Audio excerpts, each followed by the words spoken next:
ఓ ఋషులారా, శివుడు ప్రసాదించిన విజయమును పొంది ఆయన అనుమతిని కూడా పొందిన తర్వాత రాముడు చేతులు జోడించి నమస్కరించి వినయపూర్వకంగా ప్రార్థించాడు. ఓ శంకర, నా ప్రార్థనకు సంతోషించిన ఎడల లోకాల పవిత్రతకై ఇతరుల ఉపకారార్థముగా ఈ స్థలములో నీవు స్థిరముగా ఉండవలను. ఈ విధంగా రాముడు చెప్పినప్పుడు ఆ శివుడు అక్కడ లింగ రూపంలో ప్రత్యక్షమయ్యాడు. అప్పటి నుండి ఆయన భూమి మీద రామేశ్వరుడు అనే పేరుతో ప్రసిద్ధుడయ్యాడు. శివుని ఆ అనుగ్రహ ప్రభావంతో రాముడు సులభంగా సముద్రాన్ని దాటి రావణుడు మొదలైన రాక్షసులను సంహరించి తన ప్రియమైన సీతను తిరిగి పొందాడు. రామేశ్వరుని మహిమ అద్భుతమైనది, అపరిమితమైనది. ఆయన ఎల్లప్పుడూ భక్తుల కోరికలను తీర్చుచు భోగమును మరియు మోక్షమును ప్రసాదించువాడు.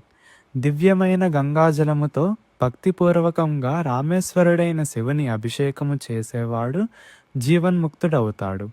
ఇక్కడ రామేశ్వరుని భక్తితో ఆరాధించినవాడు దేవతలకు సులభముగా లభించని అన్ని భోగాలను అనుభవించి చివరికి పరమజ్ఞానమును పొంది నిశ్చయముగా మోక్షమును పొందుతాడు.